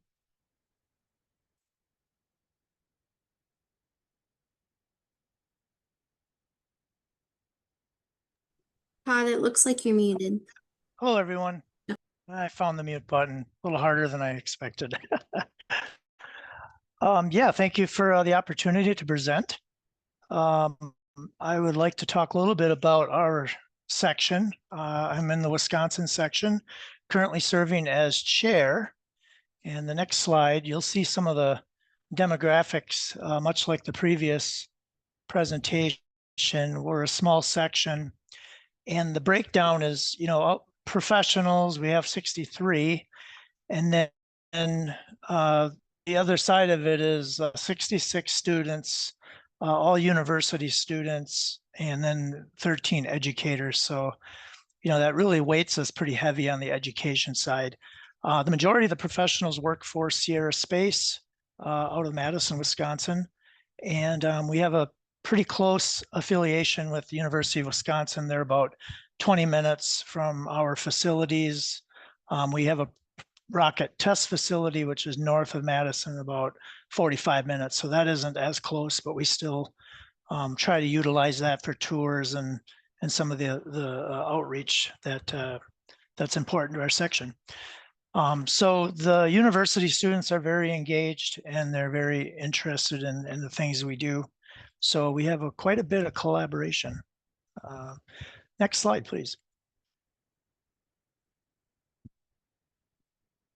Okay, so the story begins back in 2010-ish or so. We began an effort utilizing some of our propulsion engineers to start a course, and it was a weekend course called Rocket Science for Educators. And what we did is we applied for a space grant through our local Wisconsin Space Grant Consortium, where our AIAA chapter is an affiliate member. And we have a delegate on the board there. So it works out really well. And we got awarded funding to begin this great idea we had of administering a weekend course on rocket science. And it was really geared toward, all the things that have to do with propulsion. And then, of course, integrating model rockets into the curriculum. And then the idea was when they were done for the weekend, they had launched a rocket, and then they had some pretty cool materials to take back to their respective classrooms. So we did this for 4 years, and the very bottom right picture, that was the last time we did it, and that was at Spaceport Sheboygan, which is right along Lake Michigan. And you can see the map on the left just to kind of give you some of the proximities of where we conducted these workshops. We touched about 45 K through 12 educators, and these consisted mostly of math and science, but we did have a couple of art teachers in there, and we really welcomed anybody that was interested. The word got out and we had no problem filling the class, but we didn't want it to get too big. So we kept it about what you see in the pictures. I think the last one was pretty busy. There might even be some people missing in that picture. So next slide, please. Now, the one thing that I always want to do is measure what are our results. So we administered a survey at the end of the course. And then we also administered a survey at the end of the semester just to see if the teachers had used any of the material we had given them. And you can see some of the pictures there, altimeter, a bunch of, books and manuals and model rockets. And we also got them a license to the RockSim software, simulation software. So out of the 45 educators, 36 of them responded. And you can see the scale at the bottom, 0, I should have stayed home, never went to the workshop. And then a 10 means it surpassed my expectation. So we're pretty happy. We were scoring, 9.2 on average. The dips you see there, I know the first one was, yeah, this isn't going to work for my class. We should do something more involving water rockets and things like that. And then the one that's down to about a 6, that person said, this is all really good, but it's just way over my head. You guys are in physics land and doing a lot of heavy science. So we took that as something we needed to gauge so that we reached all the educators. So we like looking at this data to just, kind of make the next workshop better and make the one after that even better. Next slide, please.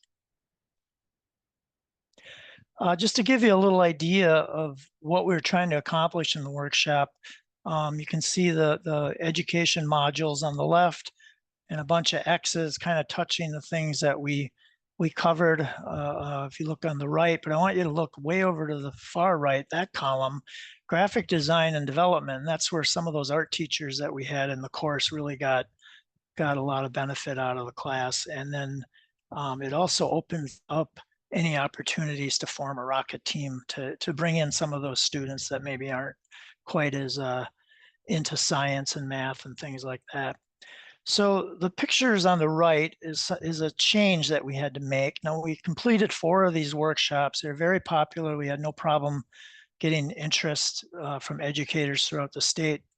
But one of the key people involved left the company, left the Sierra Space, and just got out of aerospace and no longer wanted to belong to AIAA. They kind of moved on with their career. Well, that was a huge missing link in this neat program that we started. So one of the teachers said, hey, why don't we form a rocket team and go back to Spaceport Sheboygan and build a rocket and launch it over the cleared airspace over the lake. And that was a really good experience for all of us. The one thing I would say that we noticed right away was we were very limited because there's something like 35 teams competing in this competition called Rockets for Schools. And our team in the AIAA section, we're propulsion engineers and we have a lot of other things we can certainly expand on that this program was kind of limiting us. So that was the only time we did it with this Rockets for Schools. And then we just opened it up using the Space Grant awards that we continued to get to form rocket teams. And if you go to the next slide. So these next couple slides are just pictures of the various teams we've had over the years. This covers about a 10-year span.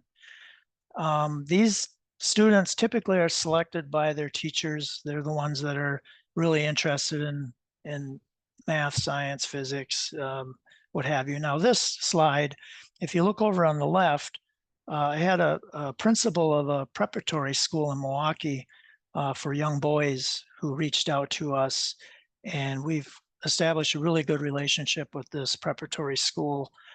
So we always get 2-3 teams out of that school a year as of the last 5 years. So that's been a really fun group to work with. And then out of all of this work we've done in the last 10 years. You know, the cream rises to the top is a saying you sometimes hear. And there's probably the 5 to 10% of those participants that are really into this stuff. So this particular team, you know, I'd say they're our whiz kids. They don't become whiz kids by showing up and doing this once. This team you see on the left in that picture, this is their 3rd year of doing this. So we're really pushing them hard. The kid in the middle, he read the book, Model Rocket and Design Construction. Each kid gets their own book. He's programming in-flight computers. They're doing dual deployment. They're doing some really, really advanced stuff, I would say, for high-powered rocketry. The picture on the lower right, that's a failed motor, rocket motor that failed on the launch pad. So they lost all their electronics and pretty much lost their entire rocket. So the 3rd year they came back with the best attitude of all. And, you know, it was one of those teachable moments that you just can't write into your lesson plan, if you will. We pretty much taught them the real world with that one. They said, yeah, all your hard work didn't quite work out how we had planned. So now you got to go back and figure out how to make it better next time. And some of this wasn't even their fault, you know, it was out of their control, but those teachable moments are really what we expand on. So next slide, please. This is another team. This was their 3rd year. The cleared airspace in southern Wisconsin is something that I think it goes up to 20,000 feet. The checker does not typically open it up for 20,000 because cloud cover, there's just a lot of implications that go with going that high. So most launches are between, you know, 3,000 and 5,000 feet, mostly around 3,000. But on this particular day, they had launched their rocket very successful. Everything went great with onboard camera and telemetry. So this is a pretty cool bit of data they pulled off their rocket, but they actually, you know, wanted to go up over a mile. So they were able to do that, and they had all this data. So it was pretty rewarding for everybody to kind of see them be that successful. Next slide. And then this here is another group of students, and they were out, did 3 years of this program. And just to give you a little flavor of what we're doing is we push the science, but we also administer a test. So this kid here on the upper right is going to University of Huntsville in their aerospace program, and he pretty much credits what he got out of our program. Next slide. Okay, here's just some testimonials from teachers, and then some of the things we set out to do in our AIAA. Our volunteers were about 6 to 8 volunteers. So, and then next slide. And then this is the last slide, just some demographics if you're at all interested. In the last 10 years, we covered about 42 females, 78 males, and then 39% of those represent minority groups. And I want to say the astronaut population right now about 40%. So we're not quite at 40% with females, but we're pretty close. So that's all I have. And thank you for your time. Thanks for having me.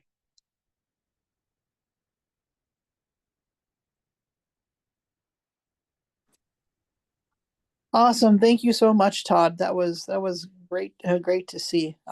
I'm taking notes for my own benefit here too.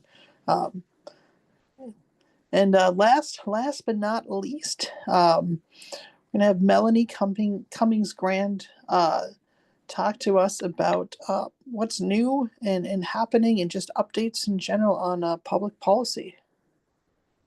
Hi, yeah, thank you. Sorry I can't come on camera this evening, but I really appreciate being able to speak with you all this evening. So I'm here representing the AIAA Public Policy Committee. This is a standing committee. We just wanted to make sure that, you know, we just continue to kind of spread the word about what the committee does and what you can do with the committee and like with public policy events. We're one of those committees, it's not like a technical committee, it's a little different. We deal with basically everything public policy related for the Institute. We develop an annual set of key issues, anything from the workforce to funding stability to maybe more specific topics like the next generation air traffic control or urban air mobility or exploration and the moon to Mars exploration for humans. So we put out this document called the AIAA Key Issues. We also do policy inputs for the AIAA forums. And then we do a lot of events for the staffers on the Hill in Washington, D.C., and with local staff too. We do 101, sometimes we do lunch and learn, sometimes we do breakfast events. And usually these are about very specific topics that are relevant to aerospace and defense public policy right now. We just did one recently about mission authorization. We've done one before about the sustainability of cislunar exploration. These seem to be pretty well received by congressional staffers. It's definitely something that really gets our name out there as AIAA, as just a voice for the industry and for the professional organizations that we represent as our members. But, in addition to this, I mean, that's kind of like the side that's like in DC. There's also a lot of ways that we try to engage with sections and then sections can get involved themselves. So basically, this is kind of here as a reminder that every region does have a deputy director of public policy, and we do encourage every section also to have a public policy officer. So if this is something that you're interested in, reach out, find out who that your DD of public policy is, find out if your section has a public policy officer. And then check out our resources that we have on our public policy website. You can pretty much just Google AIAA public policy. It'll bring you straight to our website. If you have access to these slides afterwards, I've also provided several links here. And you can find there not only a set of state fact sheets, but this activity guide. We call it the Guide for Sections, and it has a list of different events that you can host with your section or with your region, different ways that you personally could get involved, tips for how to engage with your congressional staff members that represent your district. And a lot of this is engaging with them at the local level. So you don't have to fly to Washington, D.C. to engage with these these representatives. Like, they come back to their constituencies and they speak with local organizations and they speak with local constituents. And so that's a really good opportunity for AIAA members to reach out to them and talk with them about issues that are relevant to you. I think, obviously there's a lot in the news right now about funding, about workforce. And so like these might be topics that you have an interest in reaching out about, and AIAA can serve as a resource for how to frame that and how to get engaged with them. And so if you have any questions at all, you can always reach out to the PPC. You can please feel free to reach out to us, to myself and John Rose, the chair, and our AIAA staff member, who is Ryan Cooperman, who's located in DC. And always, reach out with questions and basically just a plug for, this is, I think, a technical, a lot of people think of the technical topics, I think, in AIAA, but there's also public policy, and it affects all of us in so many different ways. So I very much encourage you to kind of look into it and get involved. And that's it for me. Thank you. Awesome, Melanie. Thanks very much. I know public policy was something our section had some members that were very passionate about, and we were used to be engaged a bit more, and it was, again, a great way to engage a different group of our membership. Great opportunity for other section members. So thank you for that update. All right, we're getting there. I know it can be information overload, but there's just a lot of great stuff that we can talk about, and it's great to feature, again, these 4 different branches and opportunities. And this is great information. I'm always taking notes. I love when we get to showcase what different sections and committees are doing. So much appreciated. for our guest speakers here. We're gonna switch gears a little bit. We have 2 more speakers left. Again, some I think really important and some key information again for y'all. We're getting there. Up next, we have Brian Calvary, who is our membership director with AIAA. Again, talking about just different ways for continuing to recruit and retain our members.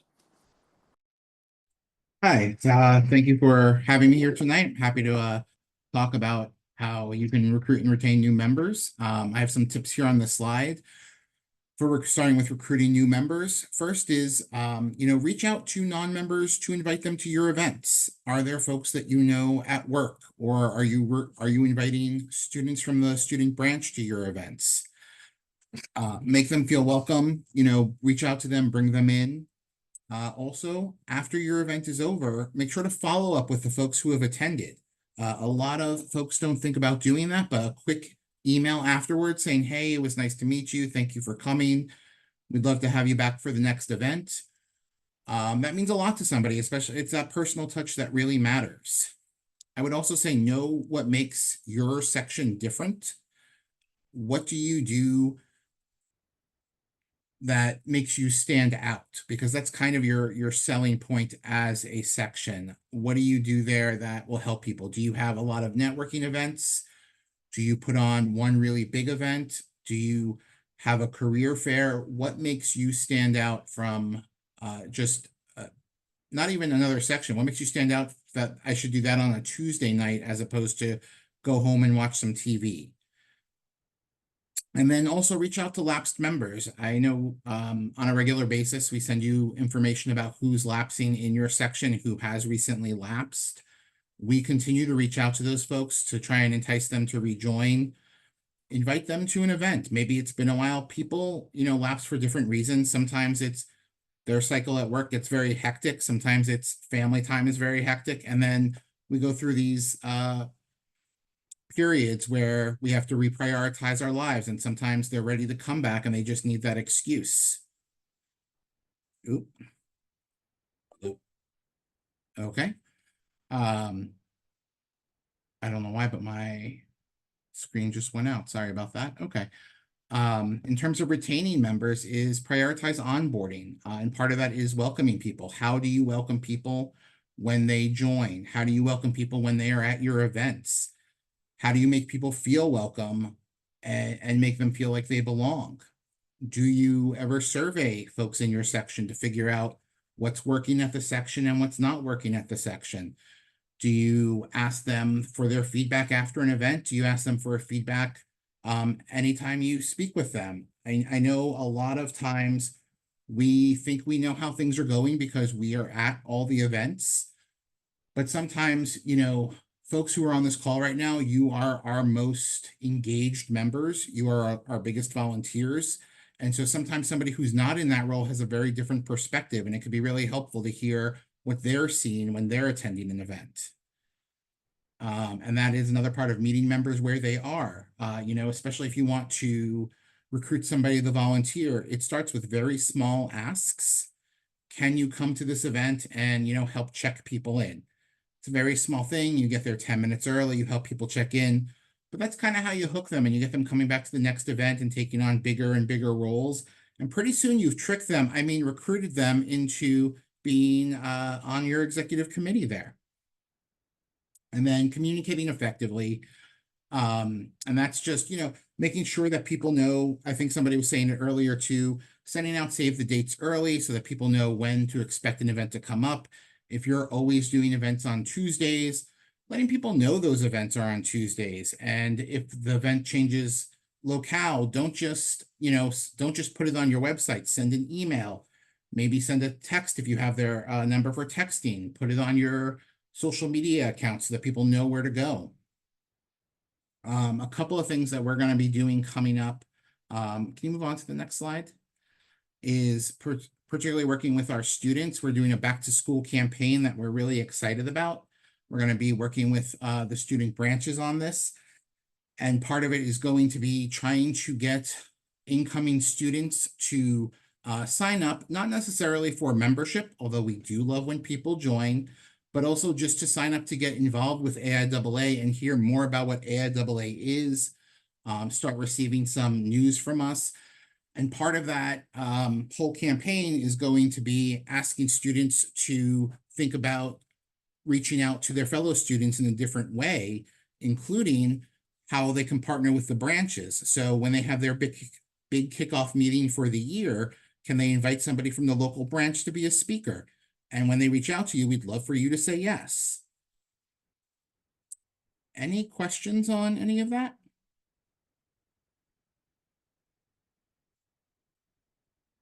Okay, thank you. Awesome. Thank you very much, Brian. Thank you for hanging around to the end here as well too.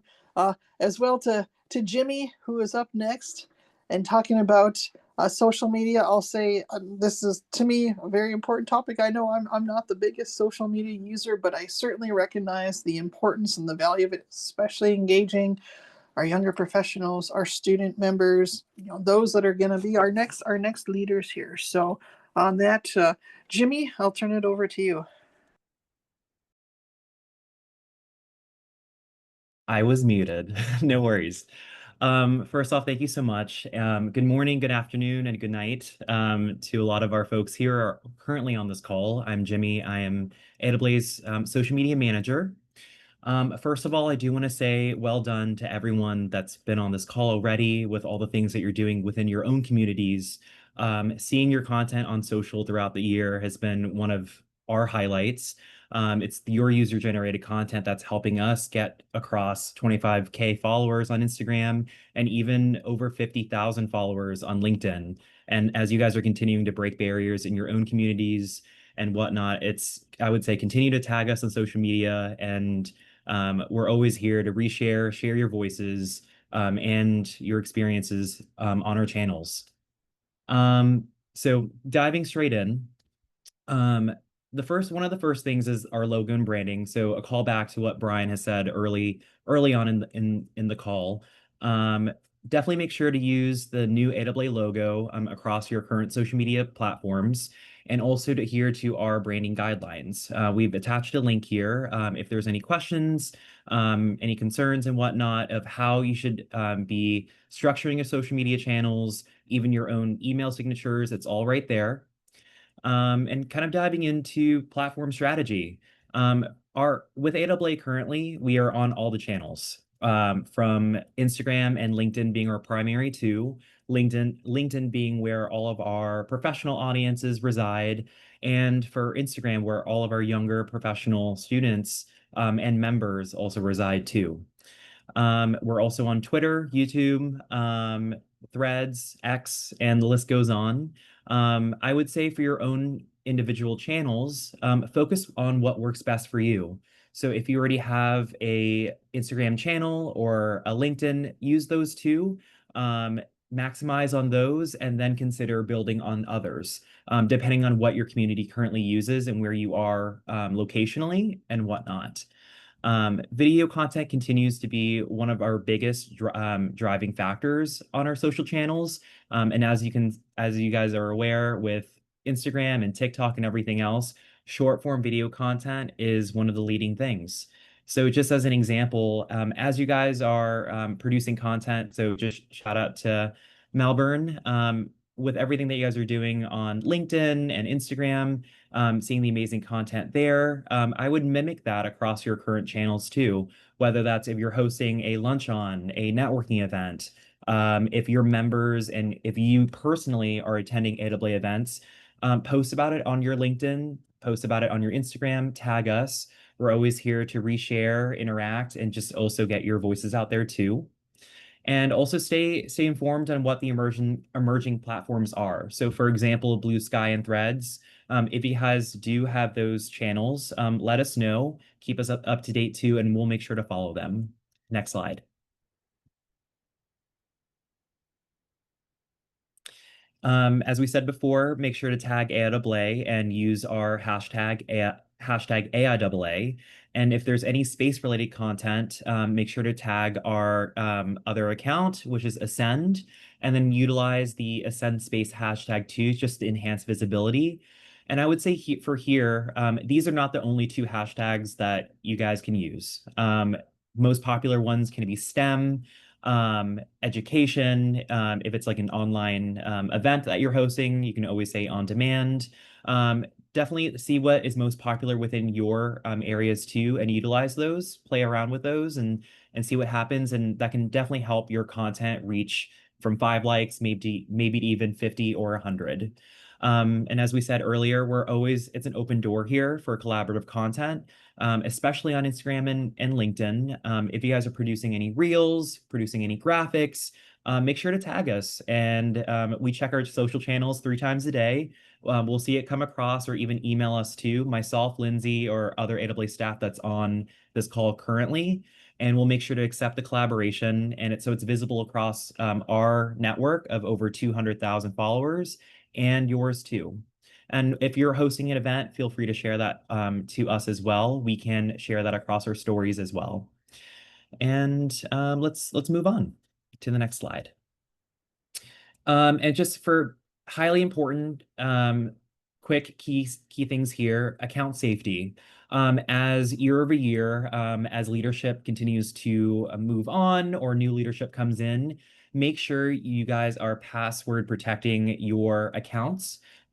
We can't control your personal accounts in that way, so just make sure that any of the passwords you have, update those every 6 months to 1 year.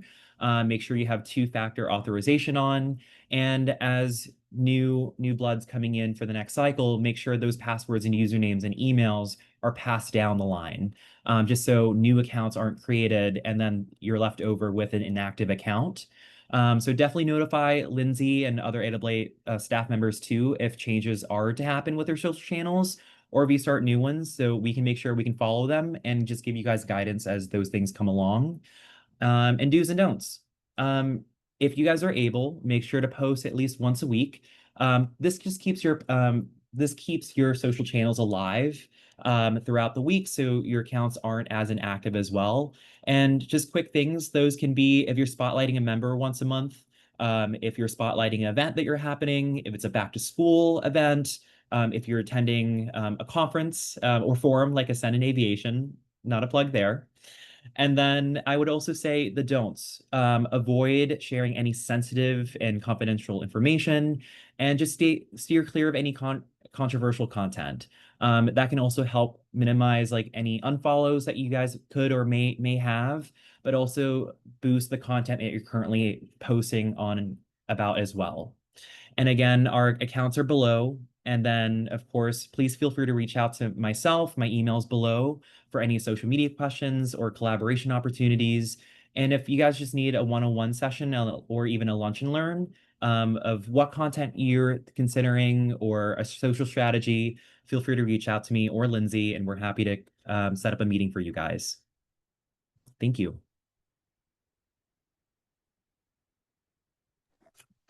Awesome. Thank you so much, Jimmy. And thank you too to all of our AIAA staff who have presented here today. Jimmy, Brian, and our others here. And definitely too appreciate making yourself available for additional questions or one-on-ones as well. That's awesome. That is awesome. I know we are actually up and a little past our allotted time. I want to thank everybody for hanging in there. There was a lot of great information. I always love to hearing from our guest speakers, especially stuff we haven't seen in a while, or seeing what other regions and sections are up to and the different kind of content and programming they're doing. I always take good notes myself. So there was some wonderful content here today from our guest speakers. I want to thank all of our guests for volunteering to do this and providing even more great training back to our section leadership. We're going to wrap up here.